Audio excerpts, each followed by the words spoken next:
Hello, hello, hello! Pra você que não me conhece, eu sou a Gabi, sou Content Manager na Gama Academy e a gente vai trazer esse quadro agora pra vocês com insights de carreira em diversos assuntos. O isolamento social trouxe a necessidade de readaptação na rotina de todo mundo.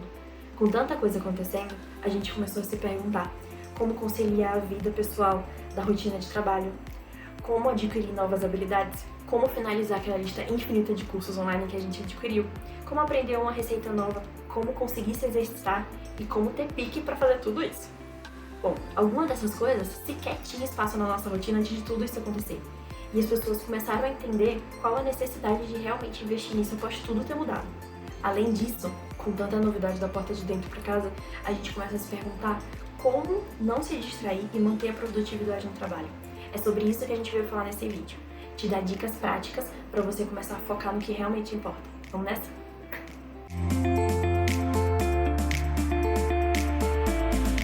Boa tarde, gente, tudo bem? Prazer estar aqui com vocês. Meu nome é Rafael, sou líder da área de pessoas e culturas da Strat, uma empresa de tecnologia, e estou aqui para bater um papo com vocês da Gama e com a Gabi sobre todo esse momento que a gente tem vivido, né? Vamos falar um pouco sobre dicas de carreira, de pessoas, de gestão, de como lidar com tudo isso que vem acontecendo no nosso novo normal, beleza? Vamos lá, Gabi, pode mandar aí. Ninguém fica 100% confortável com mudanças, principalmente quando elas estão fora do nosso controle. No cenário que a gente está vivendo, por exemplo, a gente precisa preparar o mindset para lidar com mudança de comportamento. Existem diversos profissionais por aí dando dicas de produtividade, de rotina, e a questão que fica é, por que será que as pessoas não conseguem se adaptar e ter essa mudança de mindset? Bom, Gabi, essa é uma pergunta que na verdade todo mundo faz, né? Eu enxergo isso de uma forma muito individual. Acho que as pessoas precisam respeitar a sua individualidade. Por mais que a gente tenha uma riqueza hoje de informações, de dicas, de como seguir, como fazer, como se planejar, isso depende muito de como a pessoa se organiza, do que ela tem como priorização, de como está o layout da casa dela para ela trabalhar de home office, de como que tá os materiais que ela dispõe de trabalho, desde um notebook, desde uma cadeira confortável. Tudo isso vem muito antes de responder essa pergunta do só por que as pessoas não utilizam essas dicas. Eu acho que o segredo pra gente fazer as coisas funcionarem agora é cada um se conhecer e entender sua particularidade, né? Afinal, o que hoje, pra mim, é uma estratégia de melhor foco, de melhor desenvoltura dentro desse novo modelo, pra outra pessoa não é. De repente, pra ela ter um foco muito maior, ter um planejamento muito mais apurado, depende de uma cadeira ergonomicamente confortável. Então, acho que você precisa listar as prioridades de como que você trabalha e fazer, na verdade, um Frankenstein mesmo, de todas essas dicas, de tudo que se adequa à sua realidade e de tudo aquilo que você pode ou não entender como produtivo para sua realidade. Então, assim, se eu pudesse resumir tudo isso em uma frase só, seria: respeite a sua individualidade e entenda a sua melhor maneira de trabalhar. Eu seguiria por esse caminho. Rotina e forma de trabalhar são coisas que cada um tem a sua maneira de organizar. Existem diversas metodologias por aí que ajudam justamente nesse quesito. Cita pra gente quais são algumas dessas metodologias existentes. Gabi, eu penso que quando a gente fala em metodologia, né, eu acho que nenhuma metodologia foi criada pensando que a gente passaria por esse momento de pandemia que a gente está passando, né?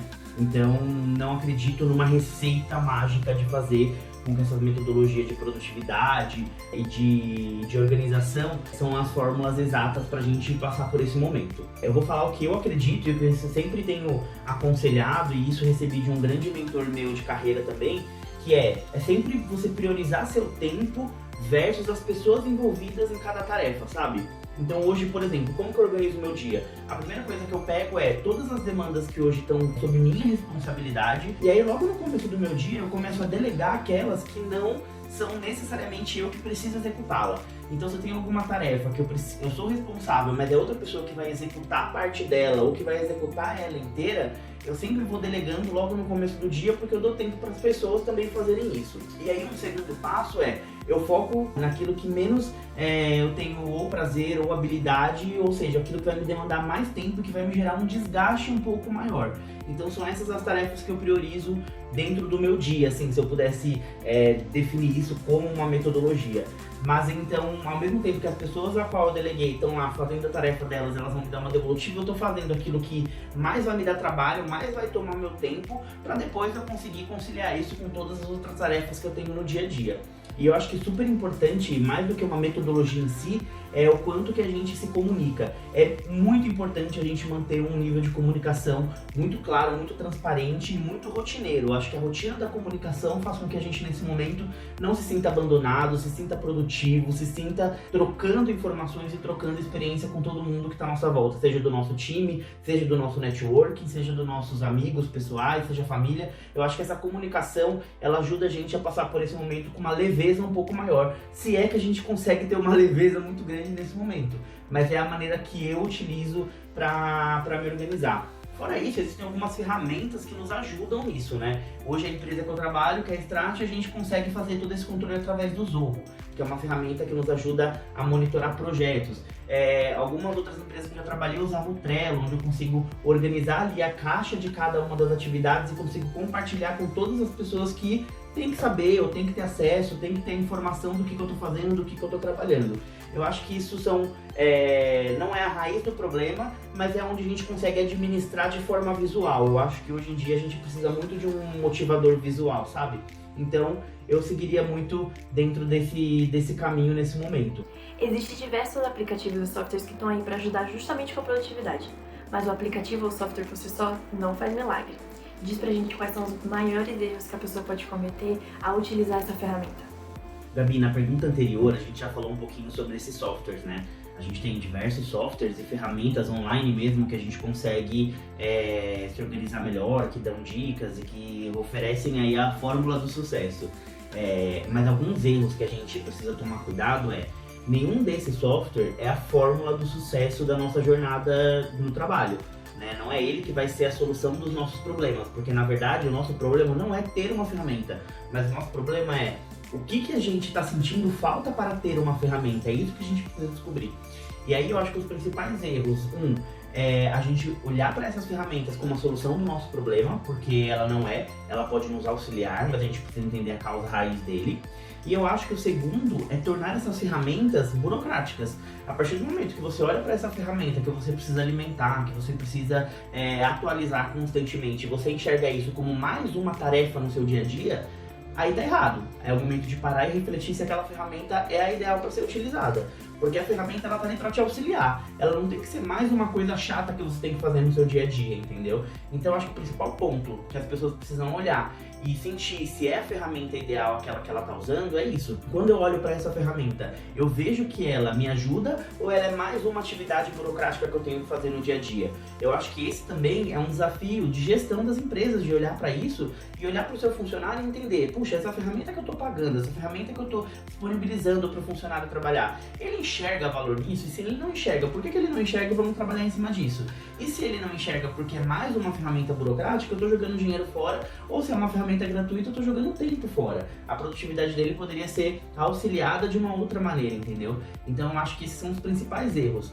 Entenda qual é a sua maneira, entenda do que você sente falta. Às vezes a gente fica pirando em ideias mirabolantes de ferramentas que podem nos ajudar no dia a dia, sendo que para nossa produtividade, um simples Excel com umas atividades ali, com um to-do, a gente consegue fazer e ser produtivo. Depende muito de pessoa para pessoa. Eu bato muito nessa mesma tecla, porque eu acredito que tudo personalizado para a necessidade de cada pessoa traz uma produtividade e uma qualidade de vida muito melhor. E a pessoa se sente muito motivada, disposta a encarar os desafios de uma maneira diferente, sabe? Então, para mim, hoje um Trello da vida pode ser o meu maior auxiliador. Mas para o meu colega, para o meu par, pode ser uma simples planilha de Excel. E tá tudo bem, é a maneira dele trabalhar. E é a maneira que ele produz muito mais, é a maneira que ele se sente mais realizado. E se isso não está atrapalhando, isso está atendendo a necessidade dele, não é um software ou uma ferramenta que vai dizer o contrário, sabe? Eu acho que é o que você sente falta versus o que cada ferramenta pode te proporcionar. Beleza. Em questões práticas, quais são as dicas que você dá para quem quer realmente se sentir e ser produtivo trabalhando no home office? Então, gente, em pontos bem objetivos, eu acho que as principais dicas que eu posso dar pra vocês, se eu pudesse resumir em 5 pontos, primeiro, a questão do autoconhecimento, é o quanto você percebe suas vulnerabilidades e tudo aquilo que pode te atrapalhar ou não para ser produtivo e eliminar qualquer tipo de risco. Segundo ponto, quais as ferramentas mais adequadas que se aplicam para você? É um Excel, é um sistema, é um software? O que você mais se sente produtivo, onde você mais sente prazer, na verdade, de trabalhar, isso vai te tornar mais produtivo. Terceiro ponto, quais os planos B que você tem para todas essas situações? Dentro desse momento que a gente está vivendo, muita coisa pode não sair como planejado, a gente precisa ter um plano B. E tá tudo bem ter um plano B e utilizar dele. Nesse momento de pandemia, de home office, a gente não tá acostumado, a gente não foi preparado para trabalhar nesse cenário. Então é tudo bem se a gente tiver um plano B e tiver que acionar esse plano B, esse plano C, com mais frequência do que atualmente a gente fazia. Não é sinal de fracasso, pelo contrário, é sinal de estratégia. O quarto ponto é manter o seu networking, né? Os contatos que você tem no dia a dia, as pessoas que trabalham no mesmo segmento que você, as empresas que você admira. Você tem mantido esse network? Isso para você é algo latente? Isso vai te trazer vários inputs, isso vai te trazer várias ferramentas e a gente não precisa ficar o ano inteiro inventando roda, o tempo inteiro inventando a roda, né? Então, acho que isso é um dos segredos para a gente manter essa produtividade rolando o tempo inteiro. E benchmark. Além do network, além de eu manter contato com as pessoas, eu também manter contato com as empresas, seja do mesmo segmento, seja de segmentos diferentes, para entender como eles fazem o que eu quero fazer, quais foram as dores que eles já sentiram dentro dos processos que eu estou cuidando hoje. Então, eles podem ter uma solução que eu não preciso me matar pensando em como resolver isso. De repente, o input de uma empresa que trabalha no mesmo segmento, que passou por uma dor muito parecida com a minha, vai me ajudar muito no meu processo. Bom, gente, espero que vocês tenham curtido essas dicas práticas e que vocês comecem a aplicar elas agora. Depois compartilha com a gente qual foi o resultado, beleza? Até a próxima!